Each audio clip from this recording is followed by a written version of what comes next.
म्हणजे काही काही आरोपाच्या बद्दल तर निवडणुका जवळ आल्या की ते सुरूच व्हायचं, निवडणुका संपल्या की पुन्हा ते थंड व्हायचं. निवडणुकीपूर्वी माझ्या बदनामीचे प्रयत्न नेहमीच होतात, अजित पवारांचा विरोधकांवर निशाणा.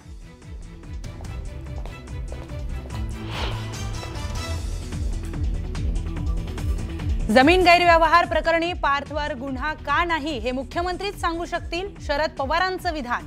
तर कंपनीकडून ज्यांनी व्यवहार केला त्याच्यावर गुन्हा, मुख्यमंत्र्यांचं उत्तर.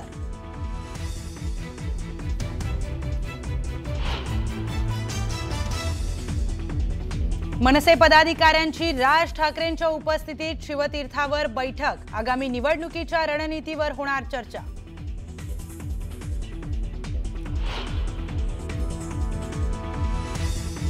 राष्ट्रवादीची औलाद सत्तेशिवाय राहू शकत नाही, दोन्ही राष्ट्रवादी एकच आहेत, वेगवेगळ्या नाही.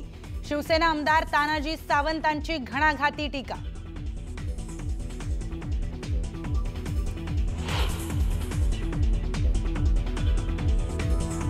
कोकणात नगरपंचायतीच्या निवडणुकीत ठाकरे आणि शिंदेंची शिवसेना एकत्र येणार असल्याच्या चर्चा. असं झाल्यास कोकणात 2 जिल्ह्यांमध्ये शिंदेंच्या शिवसेनेची संबंध तोडू, राणेंचा एकनाथ शिंदेंना इशारा.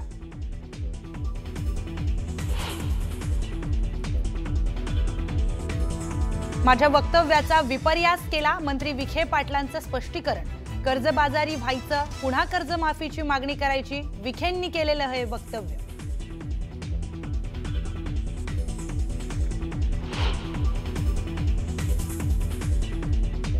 मुंबईत लोकलच्या 3ही मार्गावर आज मेगा ब्लॉक. पश्चिम रेल्वेवर सांताक्रूज ते गोरेगाव, मध्य रेल्वेवर माटुंगा ते मुलुंड दरम्यान ब्लॉक.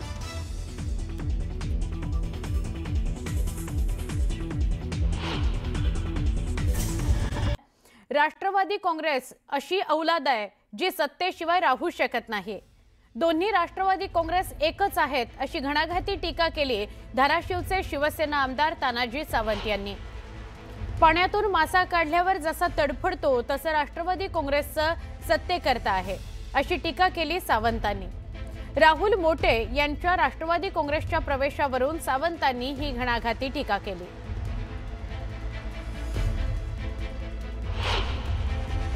स्वातंत्र्य केल्यानंतर त्या दिवसापासून एकमेव आमदार तो महाराष्ट्रातला बोलणारा युतीतला हे फार दिवस राहणार नाही, कारण राष्ट्रवादीची औलाद असे सत्तेशिवाय राहू शकत नाही. पाण्यातनं मासा बाहेर काढल्यावर जसं होतं तसं होतं आणि वर्षात आज असते. आणि त्यावेळी सुद्धा मी सांगत होतो ही दोन्ही राष्ट्रवादी एकच आहेत, वेगवेगळ्या नाही. ह्याचा प्रत्यंत तुम्हाला गेल्या 10 दिवसात, गेल्या महिन्याभरात आला असेल. अजून एक महत्त्वाची बातमी आहे. मनसे अध्यक्ष राज ठाकरे यांनी आज महत्त्वाची बैठक बोलावलेली आहे. मनसेचे नेते, मुंबई अध्यक्ष आणि उपाध्यक्षांची तसंच इतर शहर अध्यक्षांची 11 वाजता शिवतीर्थ इथं बैठक बोलावण्यात आलेली आहे. आगामी निवडणुकीच्या निमित्तानं मनसेच्या रणनीतीबाबत आजच्या बैठकीत चर्चा होणार आहे.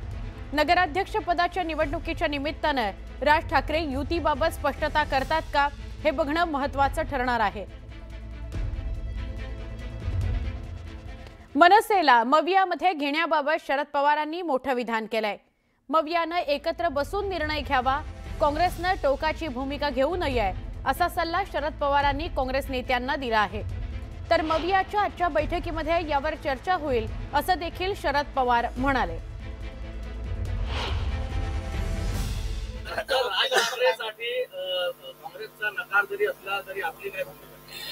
आम्हाला असं वाटतं एकत्र बसून पर्याय देऊ शकत असेल तर तेवढी टोकाची भूमिका कशी घेऊन काँग्रेसने सुद्धा विचार करावा.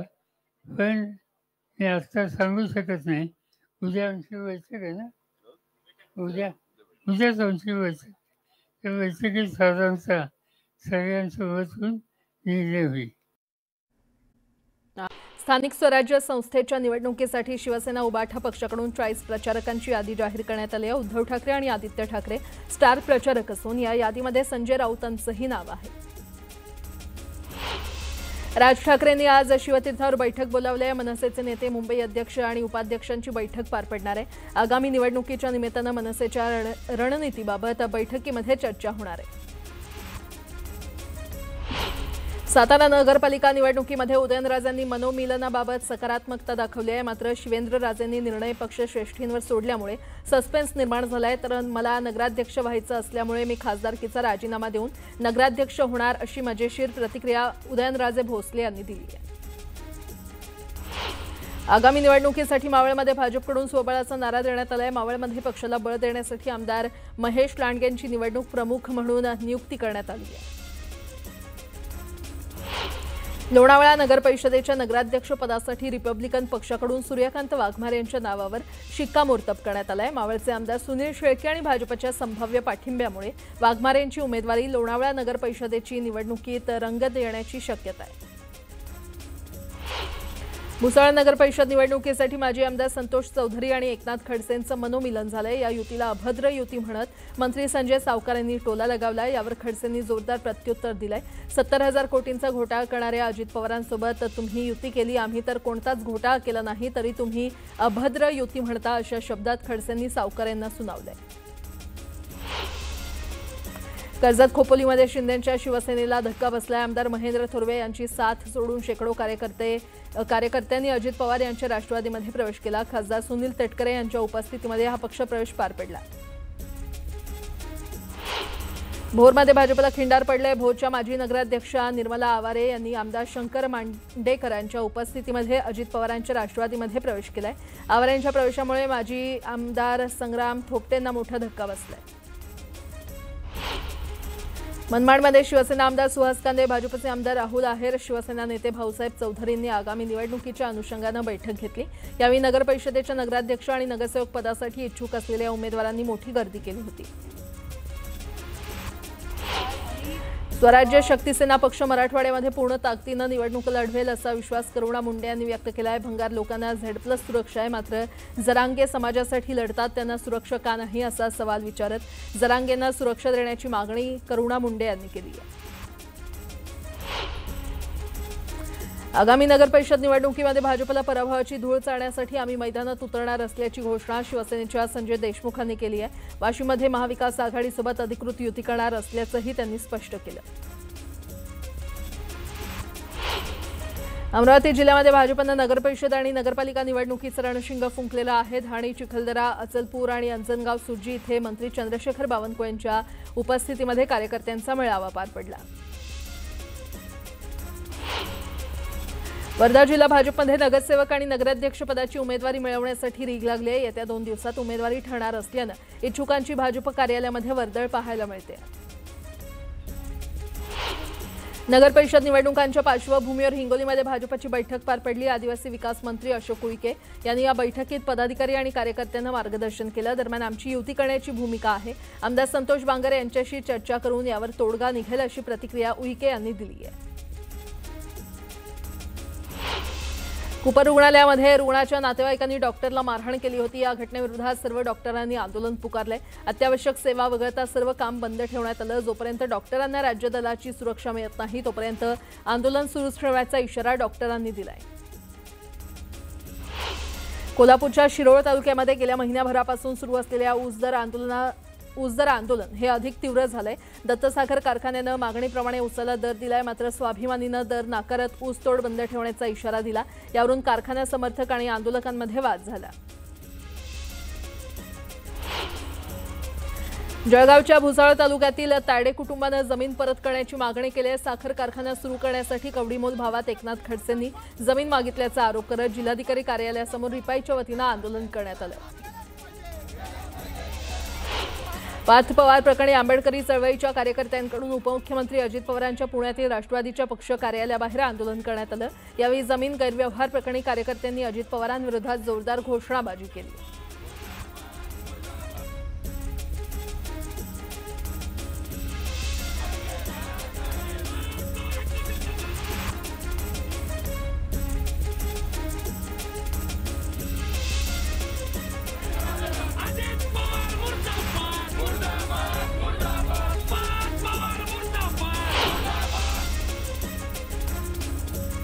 कोल्हापुरात शिक्षक आमदार जयंत आसगावकरांच्या नेतृत्वात हजारो शिक्षकांनी मोर्चा काढला होता। राज्य सरकारनं शासकीय सेवेमध्ये असलेल्या शिक्षकांना TET परीक्षा उत्तीर्ण करणं बंधनकारक केल्यानं शिक्षक आक्रमक झाले। ओंकार हत्तीजवळ फटाके वाजवल्याचा प्रकार समोर आला होता। याबाबत वन विभागानं प्रसिद्ध पत्र जाहीर करत खुलासा दिलाय। इन्सुली परिसरात ओंकार हत्तीनं विद्युत पंपाचा पाईप ओढल्यानं प्रवाहाचा धोका निर्माण झाला होता। त्यावेळी शेतकरी आणि वन कर्मचाऱ्यांनी प्रतिबंधात्मक उपाय म्हणून फटाके वाजवले। यामध्ये हत्तीला इजा झालेली नाही असं वन विभागानं सांगितलंय। कोल्हापूरच्या चंदगड परिसरात राजहत्तीनं धुमाकूळ घातलाय। चंदगडच्या दक्षिण भागातील उमगाव, जांभरे, वाघोत्रे आणि खामदळ या परिसरातील नाचणी, भुईमूग, ऊस आणि भात या पिकांचं हत्तीमुळे मोठं नुकसान झालंय। सांगलीच्या तासगाव तालुक्यातील बोरगावमध्ये 500 एकरवर देशातील सगळ्यात मोठ्या बैलगाडा शर्यतीचं आयोजन करण्यात आलंय। डबल महाराष्ट्र केसरी चंद्रहार पाटलांकडून या बैलगाडा शर्यतीचं आयोजन करण्यात आलंय। उपमुख्यमंत्री शिंदेंच्या उपस्थितीमध्ये बैलगाडी शर्यतीचं अधिवेशन पार पडणार आहे। डबल महाराष्ट्र केसरी चंद्रहार पाटील यांनी आयोजित केलेल्या बैलगाडा शर्यतीमध्ये फॉर्च्युनर कार, ट्रॅक्टर, थार आणि तब्बल 150 दुचाकी वाहनं बक्षीस म्हणून ठेवण्यात आलेत। हे पहिलं बैलगाडा मैदान असेल ज्यामध्ये इतकी मोठी बक्षिसं दिली जाणार आहेत असं हिंद केसरी संतोष वेताळ यांनी स्पष्ट केलंय। खोपोलीमध्ये राज्यस्तरीय शालेय कुस्ती स्पर्धेचा जल्लोष पाहायला मिळाला। या स्पर्धेमध्ये 240 खेळाडूंनी सहभाग घेतला होता। कोल्हापूर विभागानं सांघिक विजेतेपद तर पुणे विभागानं उपविजेतेपद मिळवले। कराड शहरात उत्तरालक्ष्मी महोत्सव आयोजित करण्यात आला। महोत्सवात 150हून अधिक बचत गटांकडून स्टॉल उभारण्यात आले। या महोत्सवाचं उद्घाटन सामाजिक कार्यकर्ते रणजित पाटील यांनी केले।